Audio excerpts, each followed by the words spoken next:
The history of playing cards is still shrouded in a number of mysteries, but we'll try to outline what may be considered the most recent estimation by those who are concerned with them and by the general historians of playing cards in general.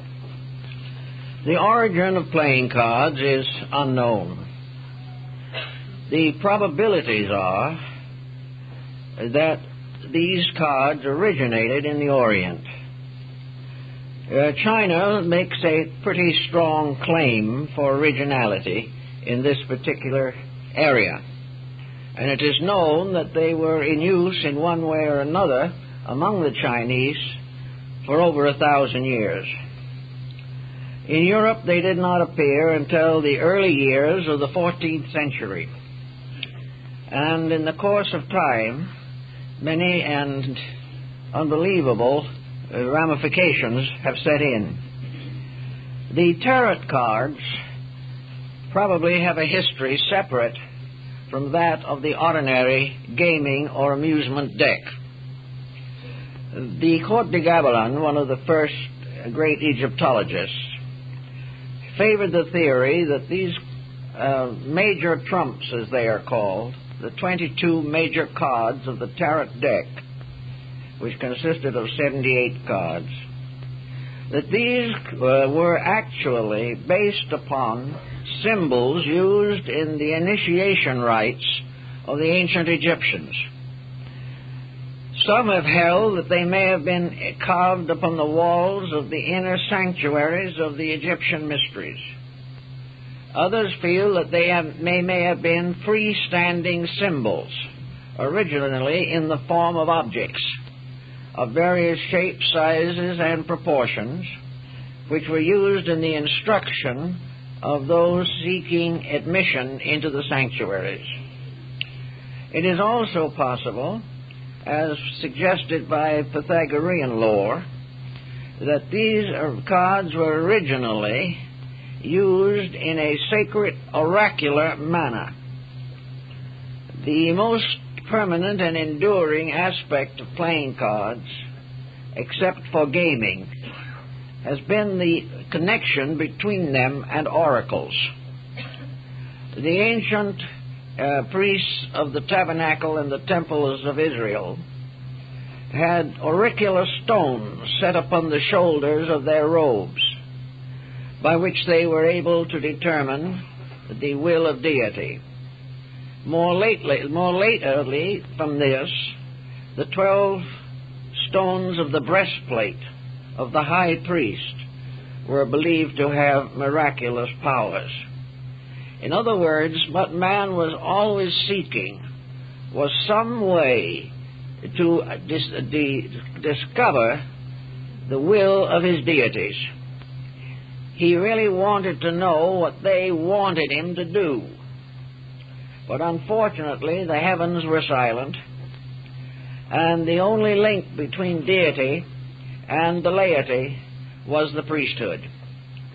The priests, in turn, composed largely of human beings with no extra spiritual powers or faculties, found it very difficult to make major decisions in the lives of people, either for the course of nations or for the fates of individuals.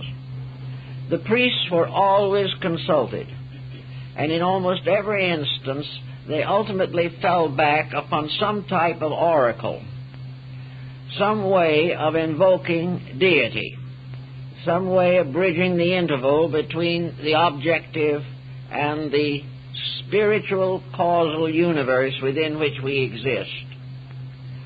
The development of sacred magic related to these issues, and in many instances, as in the Oracle of Delphi, the discovery of the will of deity came through the priestess who served the oracle, who went into a kind of trance and delivered the mysterious quatrains or hexameter verses by which the deities were supposed to answer the questions of mortals. These questions involved many different problems. Problems relating to character, to decision, to career, to marriage, to death, and to destiny, as far as the major purposes of life were concerned. The philosopher Pythagoras was named for the Pythia of the Temple of Delphi. When the child was born, the seers predicted his future and that which he would accomplish, and it was so. We find many references to oracular revelations in the Bible. Usually, however, they were not in the form of cards or anything of that nature, but they were in the form of some type of psychic link between humanity and the powers governing the world. Primitive magic existed in all parts of the earth, among the most savage and primitive peoples. Always, in the last analysis, decision was left to fate, and fate in turn was revealed through the oracles. The oracles stood for the concept that there's a destiny that shapes our ends, and the various efforts to determine the nature of this destiny developed over a long period of time. We are inclined to believe that at the very most remote period, divination was by means of arrows. In other words, small sticks falling in various positions and compositions were held to have sacred meaning. We know that similar sacred meanings were found in China by the use of the so-called oracle bones as early as the 2nd millennium BC. Oracle bones had inscriptions placed upon the flat bones of animals. These inscriptions were in the form of a question and a built-in type of answer. In the Chinese ideographs, this was comparatively simple. A hot iron was then placed on the reverse side of the bone, causing it to crackle, and the cracklings falling through the inscriptions became the basis of the delineations. We also know that the arrows were perpetuated in China in the form of bamboo tubes with a number of slender rods set in. These rods were shaken out one by one from the tube, and the letter on them was the key to the definition or delineation. Actually, as we proceed further, we begin to come upon another type of divination that was very important, and that was with dice. The ancients had several kinds of dice, both in the Orient and in the Occident. And when they excavated the old streets of Jerusalem and got down to the pavement that was there in Bible days, it was discovered that a number of the stones had board-shaped figures cut into them to be used in playing games of dice or in divination. We know also that according to the New Testament, the lots were cast for the robe of Christ. Lots then became the basis of ownership. When you could not decide naturally to whom a certain article or condition was intended, no one knew what to do about it. They did not know who was always the one to be guilty or the one to be innocent. So lots were cast and the decisions were final. Thus, in a sense, the principle of fate was involved with all of the early uses of divinatory articles.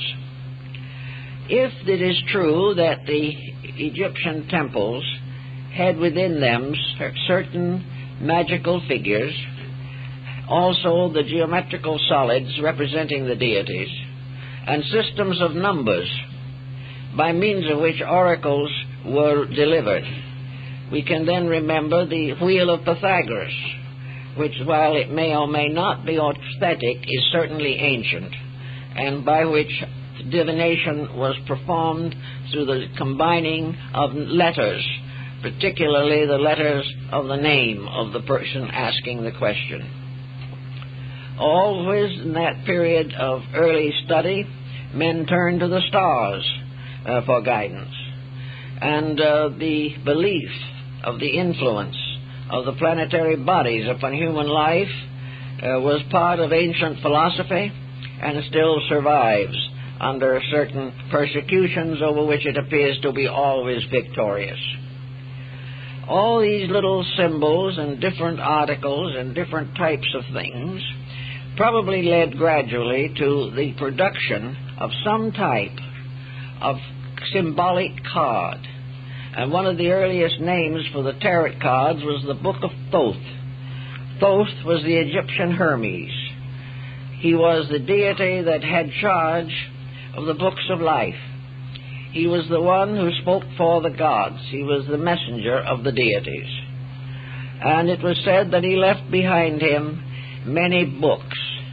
And it is held by some that the Book of Thoth was really the playing cards, through the constant study and rearrangement of which patterns were created by which human beings could expand their understanding of themselves, their own lives, and the world in which they lived.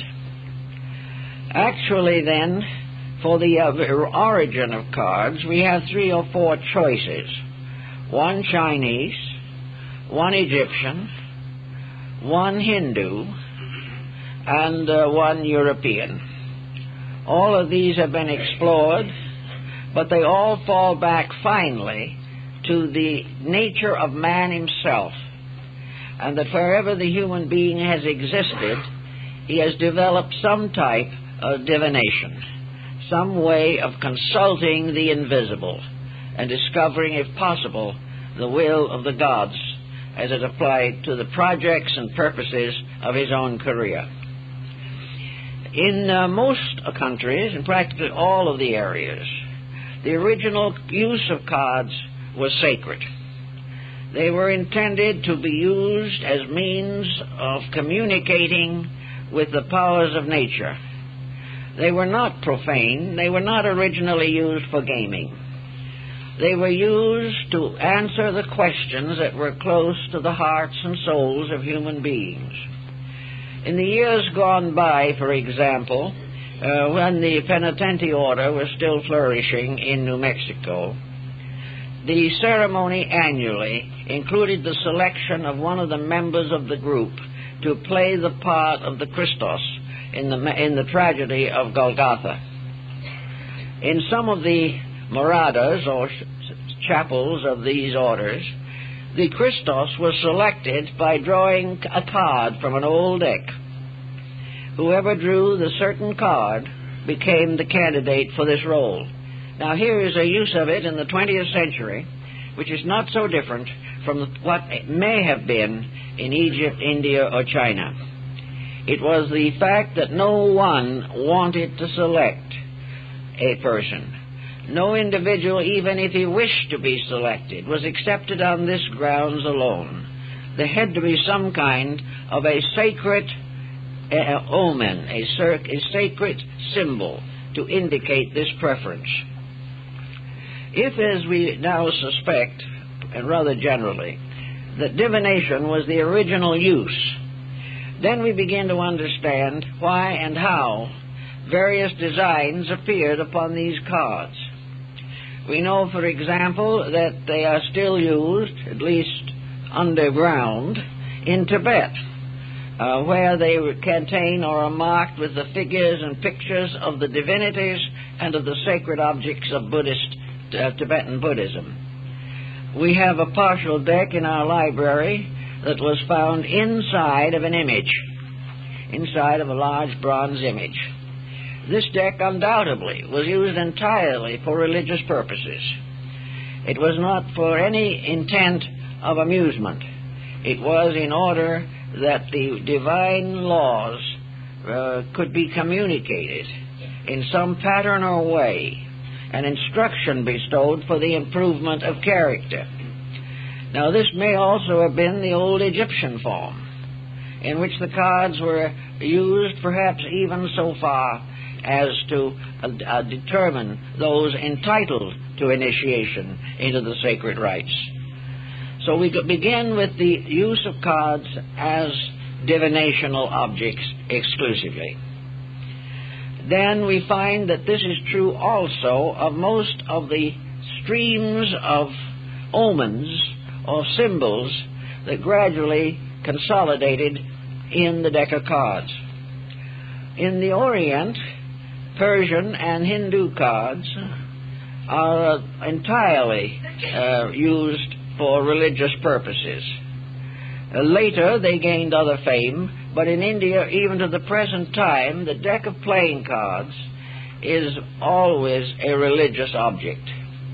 The most important or most common of these decks is the deck of 10 suits, which contain the cards and symbols of the 10 incarnations of Vishnu. Each of the suits is one of the embodiments of the deity, and the pip cards, or the number cards, are ornamented with a device of that particular embodiment. The first embodiment is the fish embodiment, where at the time of his incarnation, Vishnu took upon himself the form of a fish. And at the time of the great deluge, it was this fish that steered the ark with its people and its animals to the final resting place of security. The last incarnation of Vishnu has not yet come. It is called the Kalki, or White Horse Avatar. In the deck of cards, it shows Vishnu leading a white horse. Each card has each suit card has on it one of the avatars, and is accompanied then by a second court card, usually with 2 horsemen riding in opposite directions. Therefore, unity becomes first manifest as diversity, and a dividing or parting of the ways, as represented by the Pythagorean letter, which we now call Y. The Indian decks are very beautiful because most of them are hand done. And even today, they differ in minor appearances and even to a minor degree in the artist's capacity to capture the symbolism. But they are circular, they are painted on discs of heavily prepared paper fiber, which has been lacquered and varnished, and they are divided in color according to the suits, but all of them together represent the great cycle of the embodiment of deity. We have very little record that these cards are used in gaming. Of course, it is possible that this has happened everywhere. But except for these cards, we find other cards in India, in exception to these. One of the other interesting decks is a complete zodiacal deck, in which the 12 signs of the zodiac become the suits, and the various court cards are represented as deities, usually enthroned upon the symbol of the zodiac over which they preside. This particular system also seems to have been transferred ultimately to Japan, for there we find in the temples of the esoteric sects booklets and small reliquaries with the deity represented and the sign of the zodiac at his feet. These little relic curios are obtainable. We got several of them in Japan. So the astrological deck was a very interesting one among the Hindus. And it may be noted at this point that complete decks of any of these early cards are virtually unobtainable. They are in a few world museums, because those of artistic quality are usually separated and disposed of separately as miniature paintings. They are very beautifully done. The origin of playing cards in Japan is also rather uncertain. They undoubtedly had indigenous types of cards, but when the Portuguese and the Dutch and the Spaniards opened trade there, European decks were introduced. And from that time on, the Japanese created cards similar to the West, but with interesting, curious, and sometimes humorous variations. Wording on these Japanese European cards wordings were usually misspelled, letters misformed, and the attire of the court cards curiously complicated between Eastern and Western costuming. They also, in Japan, had a number of indigenous decks, which we find no equivalent to in any other country.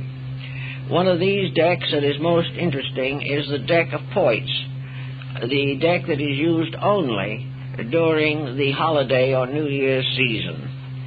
These decks are doubled, one half having a picture of the poit and the first lines of a poem. The second and matching card has only the remaining lines of the poem. They are shuffled, and in order to select the correct termination to a verse, the players have to be very well versed in literature and in the productions of their various national scholars.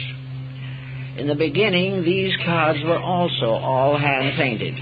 They are smaller than our cards and are usually blank on the reverse. These people also had a definite gaming deck, consisting of the cards of the flowers and plants ruling the 12 months of the year. Each of these different year cards consisted of a suit of 4, showing the various stages in the development of the flower or plant, from the twig to the bud to the blossom to the fruit. These cards are still used very extensively in gaming.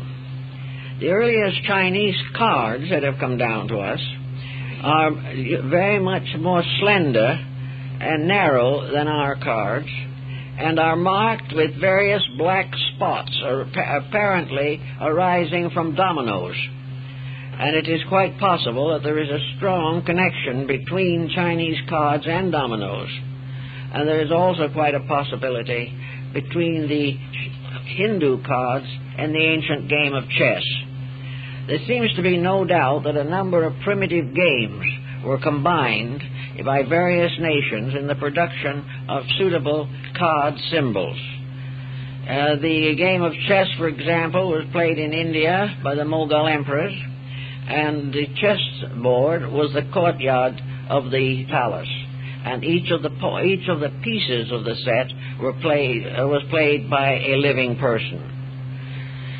Various other variations on these difficult and complicated themes can be picked out and have been traced to the best of ability, but the findings are by no means conclusive at the present time.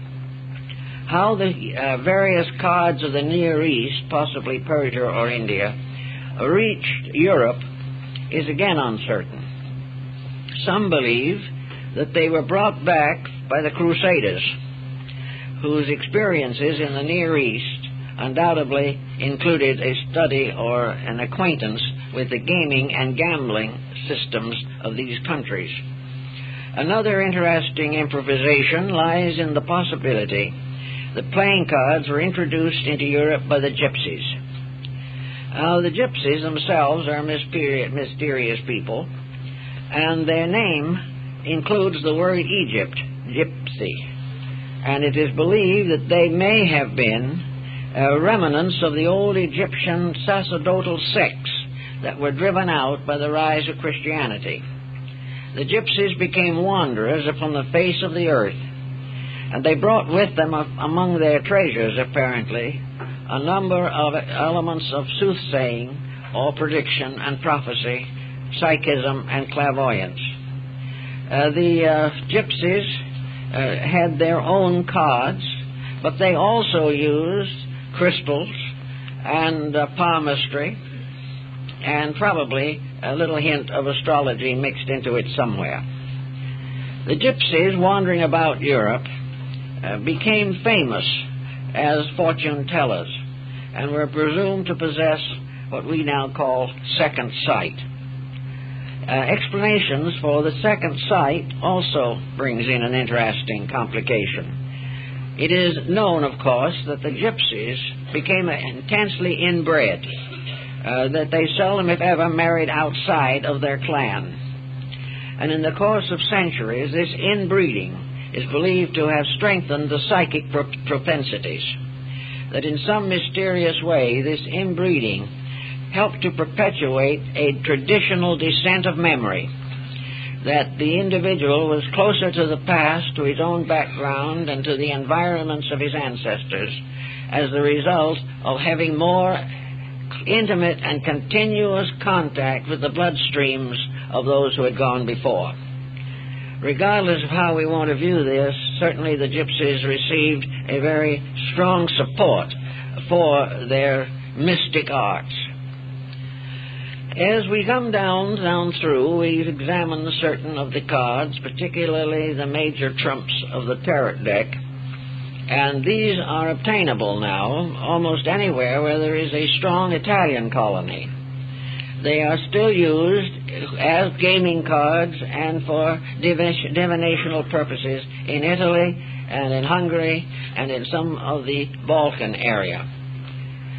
These cards, have, however, passed through an interesting modification. As may be realized, the church was dramatically opposed to card playing. It was considered to be a sin not only to gamble, but to use them for divinational purposes. The church wasn't entirely successful, but it did accomplish a few restrictions. One of the most common of these was that during even the 14th and 15th centuries and 16th centuries, apprentices, being apprenticed to a master, had to sign a contract. And this contract included the line that they were not to play cards at all except on the Sabbath after church. There appears to have been, however, a little coercion here between the church and business, because it was feared, apparently, that those engaged in various useful or necessary applications of energy, various vocations, would be less likely to do a good day's work if they could get off in the corner and play cards. So to protect business, industry, ethics, and the church, the use of cards was heavily restricted. Another interesting detail occurs, and that is that in the tarot deck, the second card is called the Papus, or the female pope, and the fifth card is called the Pope.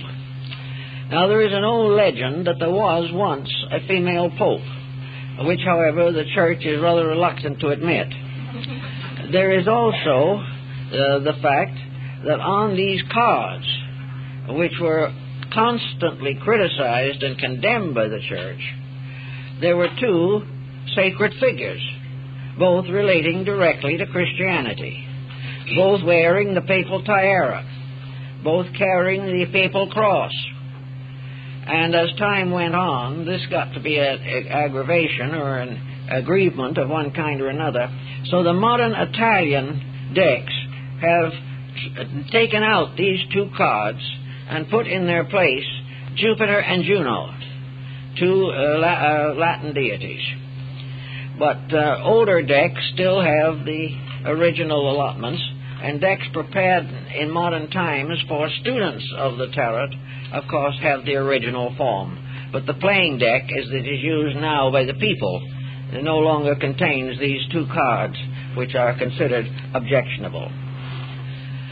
Gaming was gradually introduced, probably as a result of the natural instinct of the human being to hope for quick gain and to remain steadfast under quick loss. Cards or games were originally probably a combination of gaming and the fulfillment of hope. The individual playing hoped to win. If he won, he considered it a sign of a good destiny. He not only pocketed the money, but had the satisfaction of having gained it through the consent of fate, that it was his by divine right, so to say. The Protestant Reformation practically ended the use of cards in the so-called Protestant areas. But they came back gradually. They were not ousted for long. When the French Revolution overthrew the monarchy, the kings, queens, and jacks of the deck were deprived of their crowns, and all symbols relating to royalty were removed from the French decks. They were, however, gradually replaced. Religious decks in the Western world are not too common, but not too rare. Some decks have the court cards as the prophets and apostles and other biblical figures. A very favorite subject for a king card was Charlemagne, and it is said that one of the queens was derived from the symbolism of Hypatia. All kinds of strange and wonderful thoughts have become associated with these cards. Now, the 22 cards of the major deck of the tarot, which is the one most used by students of the subject, are very much Kabbalized in modern thinking. To the numbers have been added the letters of the Hebrew alphabet, and the cards have been tied strongly with all of the Hebrew philosophical speculations, including divination. They have been used to reconstruct Kabbalistic designs, and have been used as symbols of the various levels and orders of the Kabbalah. In Kabbalism, the great soporific tree appears in 4 forms, representing the tree of life on 4 levels of existence. These 4 levels of the tree of life are represented by the 4 suits, and the Godhead is represented by the court cards. The other cards constitute the 10 sephirothic symbols of these 10 spheres or worlds, and also come back again to the Pythagorean tetractys of 10 dots. We'll go into that in a few minutes. Actually, then, the old deck of 78 cards was primarily a philosophical deck. As time went on, a number of improvisations were made. The tarot majors, or major cards, changed their designs. In some cases, characters from classic mythology and from various systems of symbolism were inserted, and later they became involved more or less with contemporary events. Some decks of cards have famous generals, and one of the prime objects of these successful cards in England at one time, the prime object was the Duke of Wellington, who honored himself, or was honored, by being placed among the persons of the deck of playing cards. Also, with time, educational cards made their appearance. Cards were used to teach astronomy, mathematics, engineering, medicine. They were used to perpetuate literary and philosophical conclusions. They included the quotations from great poets, and they've covered practically every area of human interest, from the most abstract astronomical and cosmological designs to popular baseball and football players. The cards were used in a great many areas, gradually secularized, until the sacred elements or patterns were practically forgotten. The deck of cards that we use today is based upon English decks, and English decks in turn originated in France.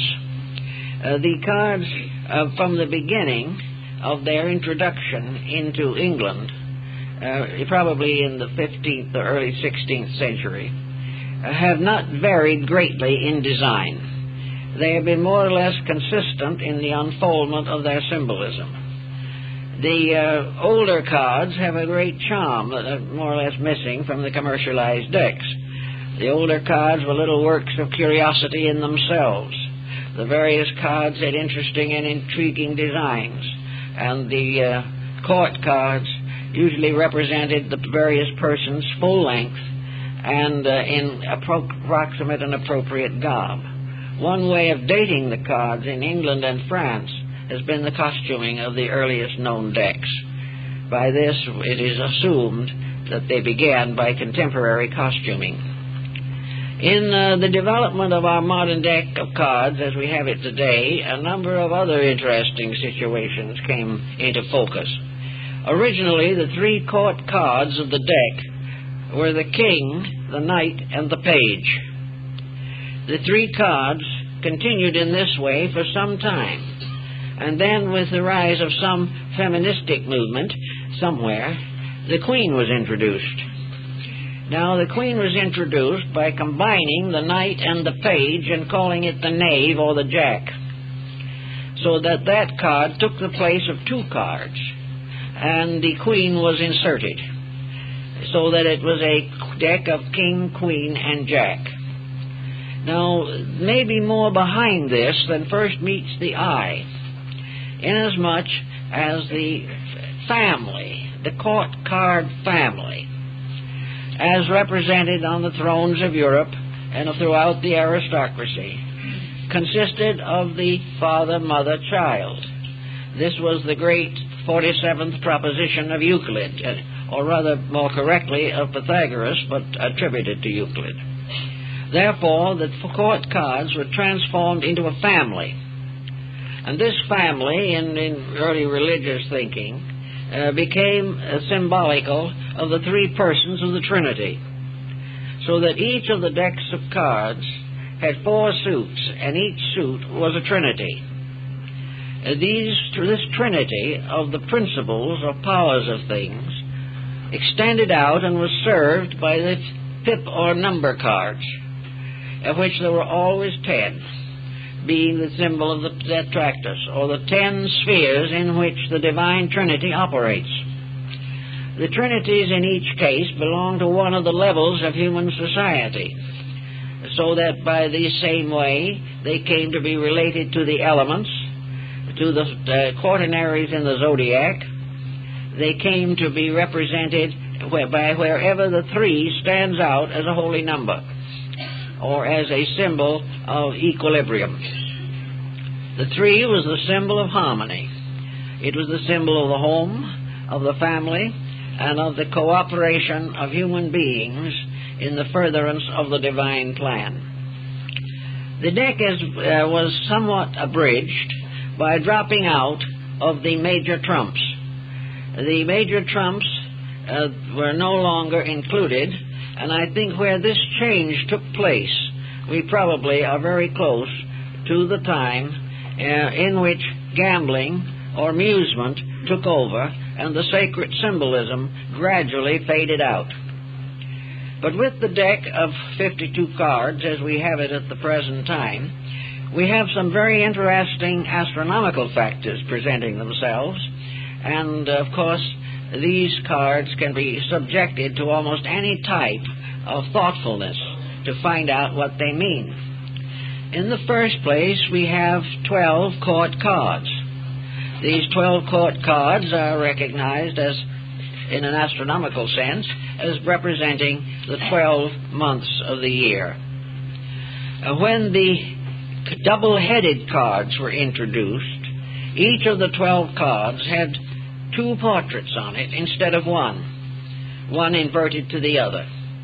These 12 multiplied or increased by a second 12 became 24. These 24 faces, therefore, fitted very well into the concept of the 24 hours of the day, which in turn descended to us from the 24 elders before the throne in the book of Revelation. Having thus more or less identified this particular point, we go on to the consideration of the cards themselves. Each of the suits consists of 13 cards, and the 4 suits combined give us 52, which is the number of the weeks in the year. If we add the spots on all the cards together, counting the jack as 11, the queen as 12, and the king as 13, then I'm going up from 1 to 13, the result is 364. which is 1 day short of the year. In order to take care of this little detail, at quite an old date, the joker was introduced, which made the number of actual spots 365. Some modern card manufacturers, no doubt without any intention of so doing, now provide their decks with 2 jokers, whereby we take care of leap year. But Milton Pottinger, in one of his studies on symbolism, points out the parallels, for example, between the symbolisms on cards and the symbols of Freemasonry and other ancient esoteric societies. This has, however, certain disadvantages, because if we trace the cards down through the centuries, we find that the many irregularities have stepped in or crept in to change the appearances of the cards. It still remains true, however, that the King of Clubs is probably the Grand Master of the secret empire of the cards, for he is the only one who carries the orb, which was the symbol of ultimate royalty. But all the cards can be taken and you can sit down and compare them. You can also, if you're interested, secure different cards from different makers and compare the details of symbolism. Find that in most instances the major elements of the design are the same. There are differences, some of which may be quite significant. In the older decks, for instance, the orb of the King of Clubs is surmounted by a cross. In the modern decks, the cross has been transformed into a tripolate leaf, which no longer resembles a cross. But if you go back far enough, the cross is restored. So all the new decks and so on are hampered by modernization and by the gradual conventionalizing of the symbols which are upon them. Now, as we go a little further into this rather intriguing subject, we come directly to what seems to be the most important of all considerations, namely the prophetic use of cards. Cards as instruments of divination.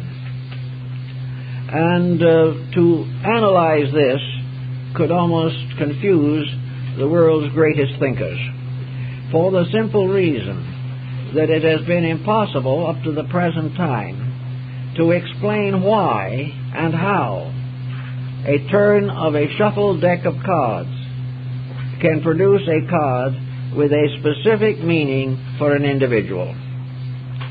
Yet it would appear that such actually occurs. And if various persons who have been in contact with cartomancy will testify that the cards do have an uncanny way of working out, that there is something that happens in connection with the use of them that seems to be still oracular, although they are now used principally in gaming.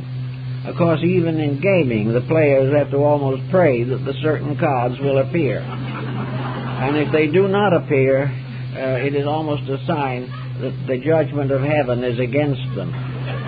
Of course, the judgment of heaven is sometimes modified by marked decks and other dishonest practices. Speaking about curiosities in connection with gaming, King James I of England was quite an inveterate gambler.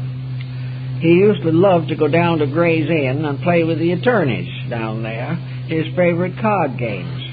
It is even said that many titled ladies enjoyed this for avocational interest.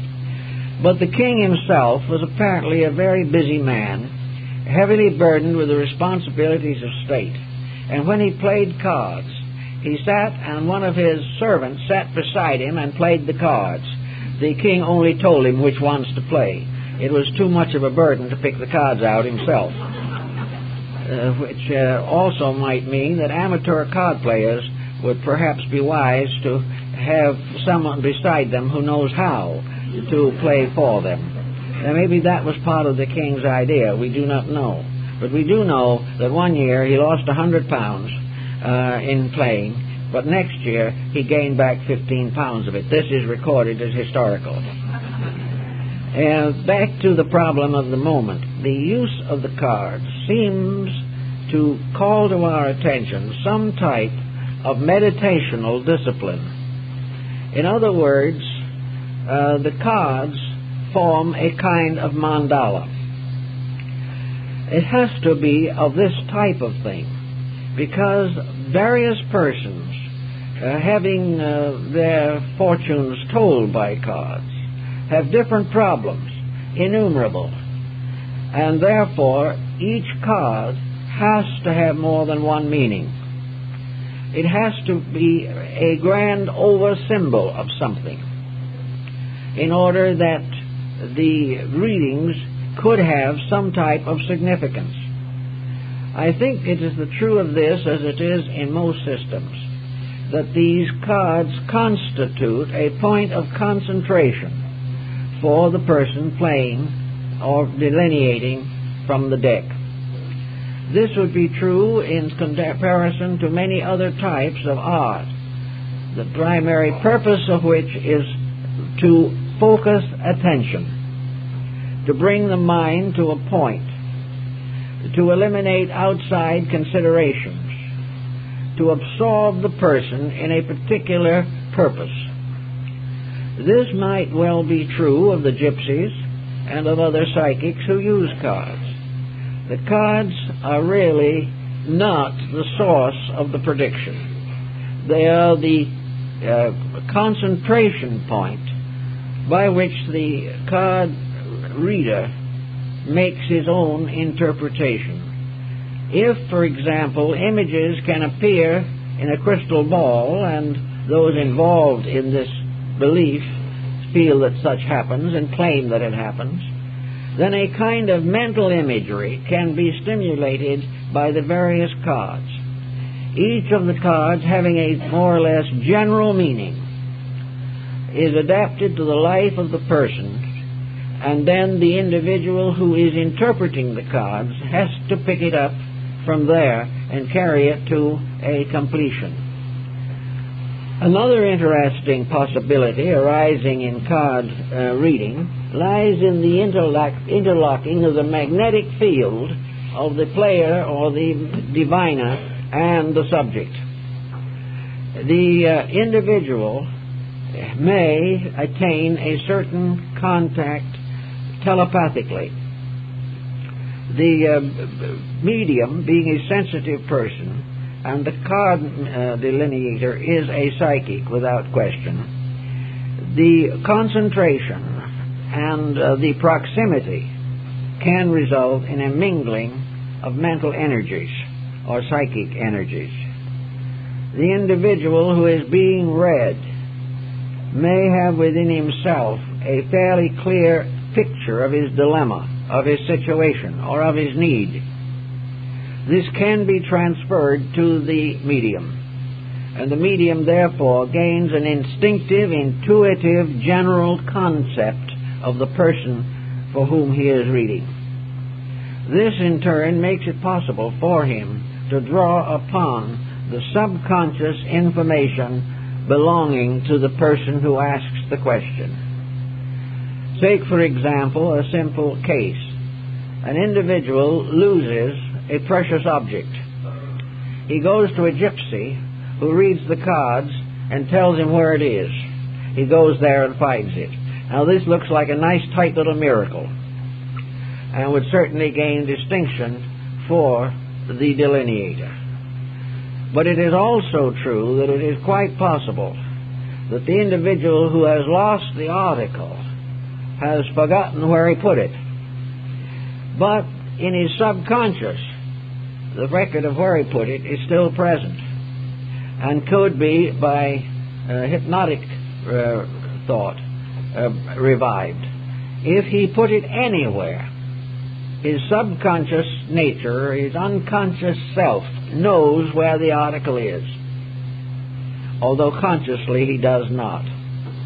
In another case, the individual's unconscious knows what he should do, but is unable to transmit this to his outer personality. The inner person may also know the danger that lies ahead, but it is not brought into consciousness. A psychic using a meditational device to concentrate energy may very well pick up that which is locked in the unconscious of the subject, but which is nevertheless actually there.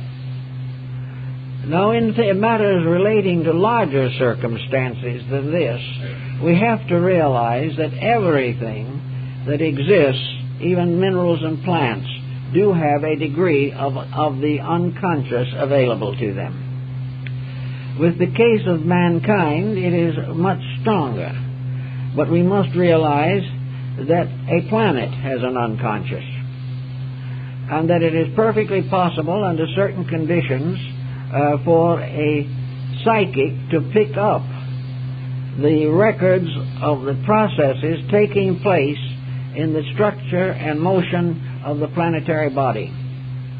In other words, there is a reason behind everything. Everything is ensouled by life, and everything that is ensouled by life can be read by a person who has this psychic or mediumistic propensity.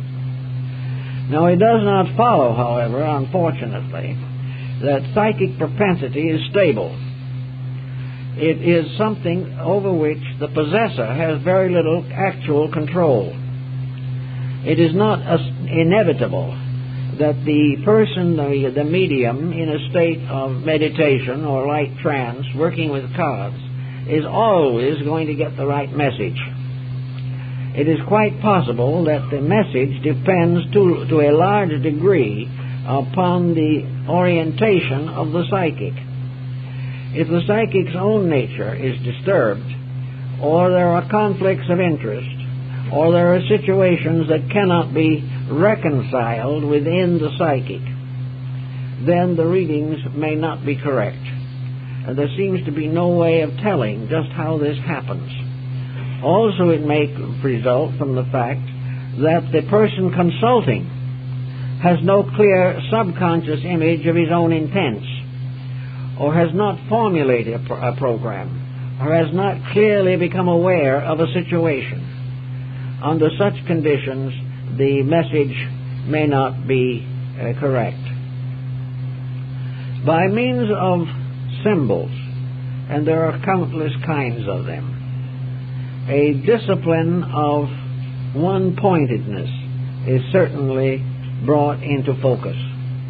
It is a discipline in which the person centers his entire attention upon a single point of purpose. Very few of us do this in a normal waking state. We are diversified, we are mixed up in our allegiances and in our acceptances and rejections of circumstances. But in sleep, in dream, the possibility of archetypal dreams is enormous. The individual does contact a deeper surface of his own life, which knows more than he knows about the conditions that affect him. One of the reasons why these dream patterns come through is because he is no longer consciously using the mind to advance some attitude or belief of his own, which may be contrary to the general purpose of his life.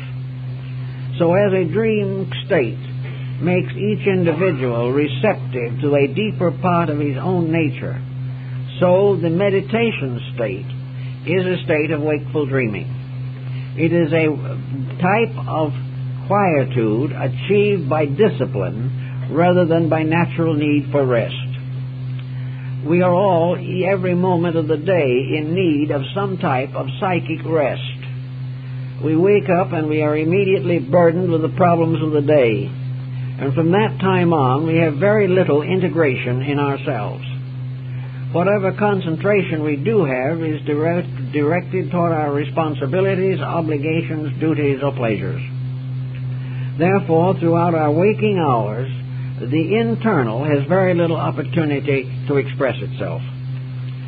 It is quite the same in the meditative disciplines of the East. You can lay out a deck of cards so that it will be very close to one of the Buddhist or Hindu mandalas. It becomes a thought picture, a kind of orderly structure, the arrangements and rearrangements of which are archetypal. It has something in common with the I Ching, the classic of changes in China, because these readings, seemingly obtained by chance, by something like the falling of coins or the dropping of whole and broken wooden bars, these things seem completely fortuitous. The I Ching, by the way, came into the West under the name of geomancy, which uses exactly the same principles. But usually the readings are appropriate because the individual, having a certain project within himself, interprets into the reading the field of his interest, and can almost swear that the original reading was intended for him alone, simply because he personalizes it. He makes it his own. He gives it a centeredness that provides what he regards as authentic information. Now, in the use of cards also, we have a great many philosophical concepts. The possibility, for example, of a rule or law governing what we call chance. In the ancient times, there was strong division of opinions concerning the fate or fortune of life. Most of the philosophical people of all times have believed that life is under law, and only those who have more or less discarded both religion and philosophy are willing to accept that they are the victims of chance or circumstances. This providence that shapes our ends is therefore something that is predestined and foreordained. It is something that must happen. But how does this must happen tie into the idea of the fall of a card out of a deck, in which there are other cards, the deck has been shuffled and cut? How are we to say that the one significant and appropriate card comes out of the deck? Some would say that it is the will of God, which covers a multitude of uncertainties. Others will believe that there is some kind of a machinery behind the individual which causes these predestined occurrences to arise in various ways. There's hardly anyone who lives a life in which they have not at some time received a warning or an omen or a hunch or an intuition that came true. Now, this means apparently two things. One, that the individual is in some way related to life in a manner that such curious coincidences are explainable in terms of natural law. We do not know just how to explain them, but that they must be explainable. The second thing that you find in divination is that there are indications, quite obvious and evidence, that these cards predict events that have not yet occurred. In other words, they will tell the outcome of a circumstance that is still uncertain. We know that as individuals we do not have full control over the circumstances that we approach each day. There are possibilities, there are certainties, there are impossibilities, and we must be faced with all of them. Therefore, if there is a power somewhere to anticipate future events, even over a period of centuries, to describe in detail occurrences that have not happened, this presents a very elusive but intriguing subject. One answer to this has been that there is no change in the life of the person or of the world, which is an immediate change. Change occurs not in the body, but in the psychic content. In other words, an earthquake does not suddenly occur merely through a superficial accident. It is not something that just happens. An earthquake is an effect, the cause of which must be equal to the effect which it produces. This is one of the basic Hermetic axioms. Now, the cause of an earthquake may be moving into its final relationships long before the incident occurs. But if the cause of the earthquake exists subjectively, there may be and is evidence that this subjective cause is sometimes intuitively recognized by a person. That someone tunes in to a process before the process terminates. This seems to be, to a degree, true in the case of card reading. That the individual who is doing the reading is reading for a person in whom the incidents of life are forever in the forming, but do not reach a final state until they express themselves as action. It is quite possible that the psychic field is building up towards something, and that the diviner is able to tune in to this. Very often they may not tune in detail, but they receive the general impression of the occurrence which is being built up. A doctor can do the same thing on the physical level. The doctor can tell a patient very largely the state of his symptoms and what they will lead to if they are not corrected. Ptolemy said there was no fatal necessity in the stars, and there probably is no fatal necessity in a deck of cards. But as the doctor, because of acquaintance with the development of an ailment, can give warning, can perhaps apply remedy, and can certainly diagnose the situation and arrive at a general prognosis of it. So there is within man a power to know the true condition of self, something that is not within the general reach.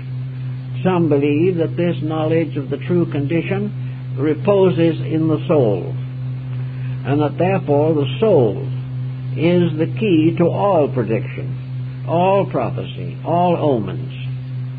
That the psychic self within man is not only the controller of all processes taking place within him, but is also a perpetual diagnostician. It is present in him and is capable of warning. It is capable of pointing out internally, through intuition, through hunches, the development and ultimate of a course of action. It also could very well tell him, in character analysis, the profession he is best fitted for. For the psychic center, the soul, is the manager of both the mind and the emotions. But when the mind and the emotions become too active, too highly specialized, this other, smaller, quieter voice is not heard, and if it is heard, it is rejected or ignored. So the seat of all forewarning probably rests in the individual soul, in the world soul, and in the divine soul. In these levels and in these areas, the life of the individual is no longer an uncertainty. Now, in India, it is held also that persons coming into birth have a certain power of choice as to the phases of their lives and natures which they will develop in a certain embodiment.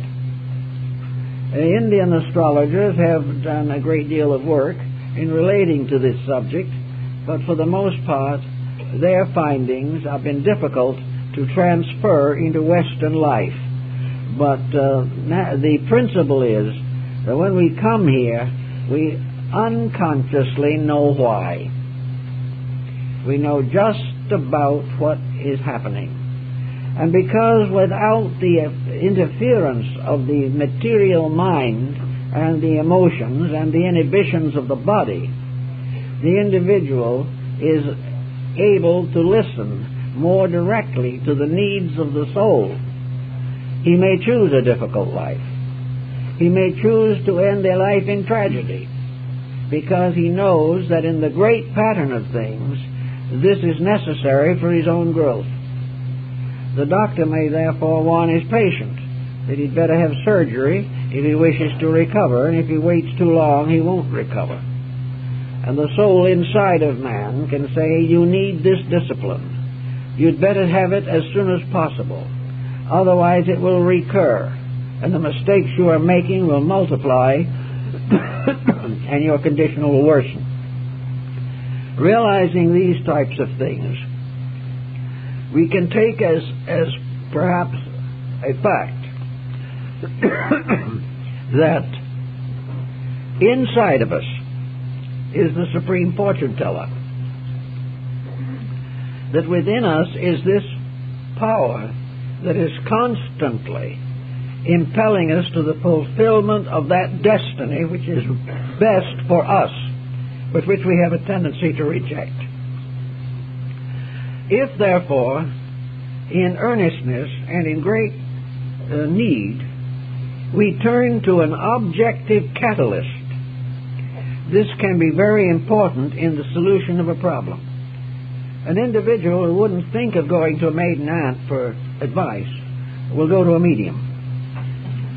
He knows the aunt too well, or doesn't agree with the aunt. Therefore, he goes to someone whom he assumes knows nothing about him. He goes to the fortune teller who lays out the cards. And in laying out the cards, we find the person hoping for an answer to, for a moment at least, suspend his own judgment in the hope that he is going to have a revelation that is more useful.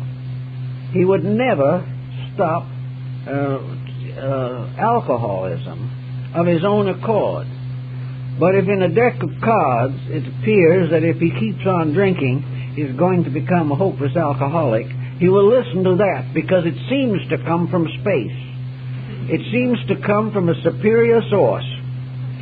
And he does not realize that this superior source may be inside himself. So when the person relaxes away and says, I'm not going to judge this, I'm going to let the deck of cards tell me, in that very moment he comes the closest to honest judgment of himself. He suspends and refrains for a little while from all the plots and plans that he had made about these circumstances, and becoming receptive to something laid out on the table in front of him, he is actually becoming receptive to that which is within him. And having a truer image, the mind will then read that imagery into the card. Of course, there are certain rules relating to card reading. Certain suits and certain cards have distinct lettered meaning. But having a card in a suit with a general meaning, the psychic nature will reveal to him that which in his inner life is in rapport with that meaning. And he will read various things. But he is probably reading primarily from himself. Now, this might seem as though it represents a great deceit of some kind, but it really does not. Because actually, within each living being is the principle of the divine power itself. Therefore, locked within him is a divine wisdom that he doesn't understand. He doesn't know. He's been fighting to gain consciousness of it, but he is only very moderately successful. The power of life within himself is the power of deity, in which rests the premonition of all things. The determination of the existence of every living thing rests in the divine. A spark of this divine is in each of us. And if we can get back to it as far as possible and listen to it, we will discover that it has all the answers that a life like ours requires at any given time, inasmuch as these answers are related to the degree of insight and understanding with which we can use them. So each person has his prophet locked within himself. He has within himself the wise principle, which is the wisdom of God in him. He cannot get away from the pressure of the personality. He must have some kind of a device to assist him in this. Now, these devices have always existed, but we haven't given them very much consideration. We realize that the human mind has to outwit itself in some way before it can penetrate the surface of its own thinking. An Indian down in the Hopi reservation will take two little pebbles. They're perfectly ordinary stones, nothing remarkable about them. But if he puts these two stones together and ties them around with a certain number of threads of wool of certain colors, they're not stones anymore. They're fetishes. They represent the capturing of some kind of a mysterious power in the two stones. They are no longer simply stones because he has performed a magic rite over them. And they become God powers or divine powers. Relics of all kinds come under this general heading. The individual, therefore, with the presence of this fetish, gains courage. He becomes more efficient. He may restore debilitated health. He may be successful in having a better harvest.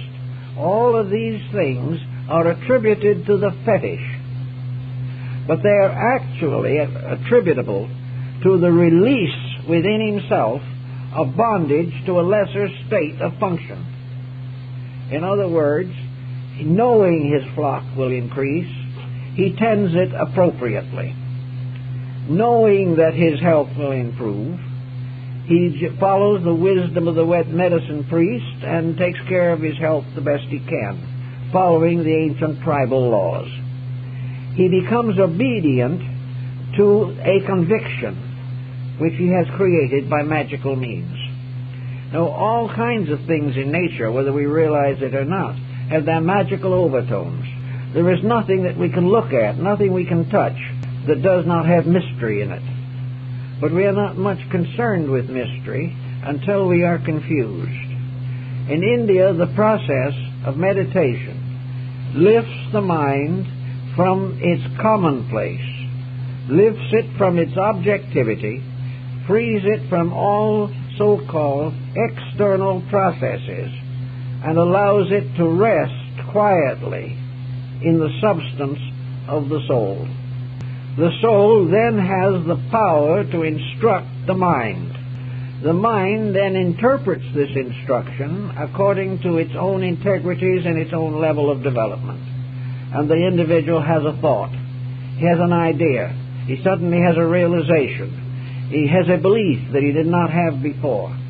And these various manifestations, conditioned by the mind so that he can accept them, become the basis of changes of all importance in his own life. One of the great changes in human life is repentance. The individual being sorry for what he has done and trying to make amends. The repentance originates in the soul. If in the course of the time he picks a card from a deck and he is quiet and wondering and hoping, the concept of repentance begins to move in him. And if the card is favorable, he will try to do what it recommends. If the card is unfavorable, he probably will wait and try again tomorrow, because he's determined that he must have the result But if he is unfortunate, then perhaps he is also going to recognize the negative factor of himself, the guilt factor. The factor that he knows that he has definitely done that which is wrong. And the unfortunate card may prevent him from complicating or compounding the mistakes he has made already. The bad card becomes a warning against something. And in his own soul, he knows what that is. So there are so many different implications and applications to divination with cards that the only practical way is to read a good handbook on the subject, but always remember that the true decisions arise within yourself. Dependence upon psychic communication is fraught with many dangers, especially when this communication is not solutional to the major values of life.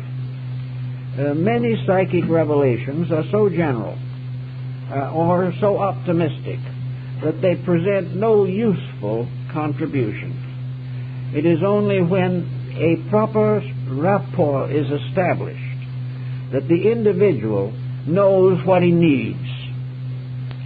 We all know what we want, but only the wise know what they need. And in the interpretation of the cards or the crystal or any other form, the superficial part of ourselves wants an answer that will supply us with what we desire.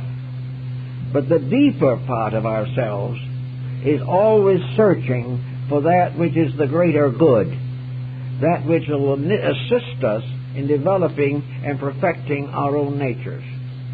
So if you are given to card reading, if you are given to astrology, if you are given to any of these fields of mysticism, remember always that they are meditation centers by means of which it is hoped that you will explore the deeper part of yourself and find out what your needs really are.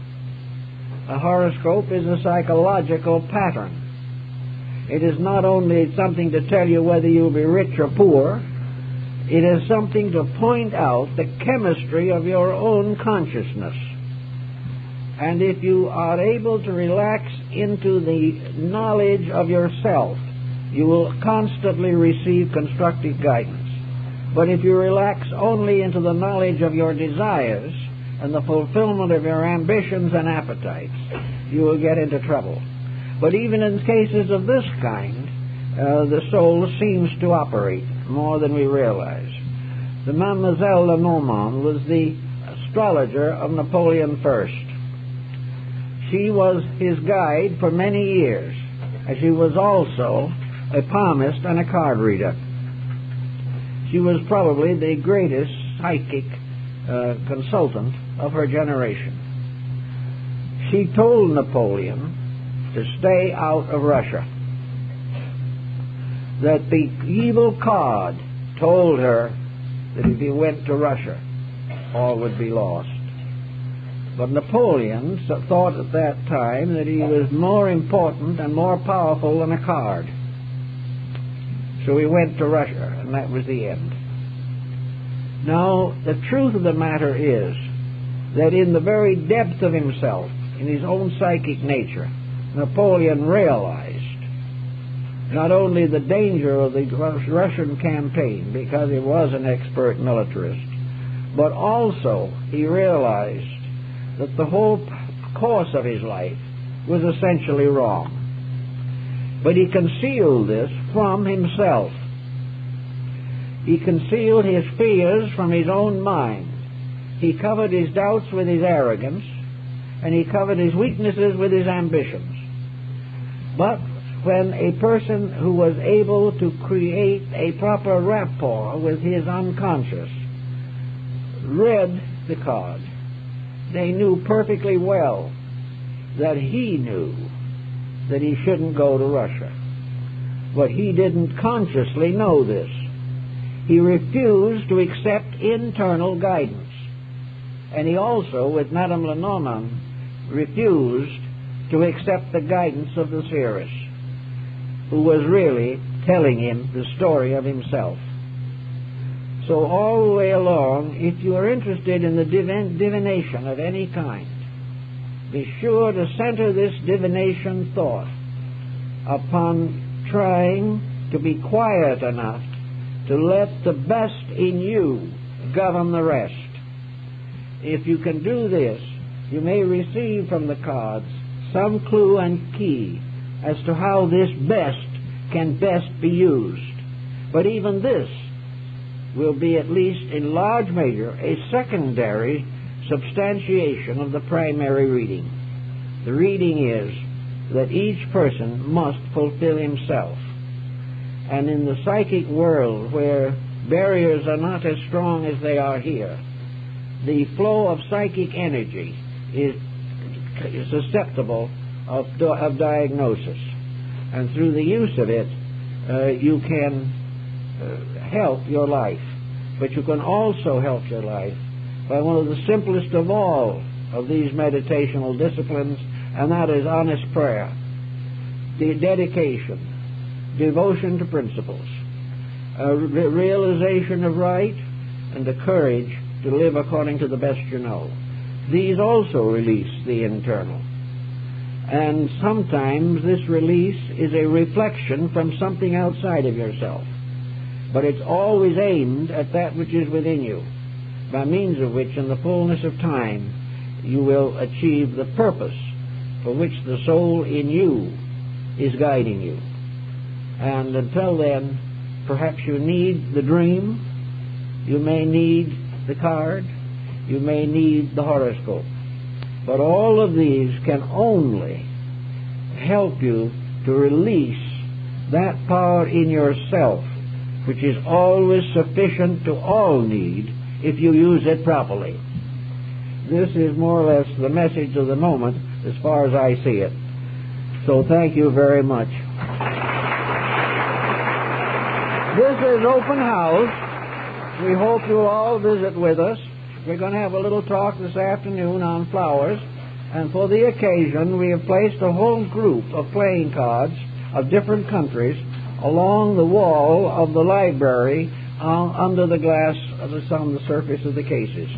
So you will see European, Asiatic, Chinese, Persian, and in one book I noticed that in one of the Persian decks of cards, the Joker had the portrait of the Shah.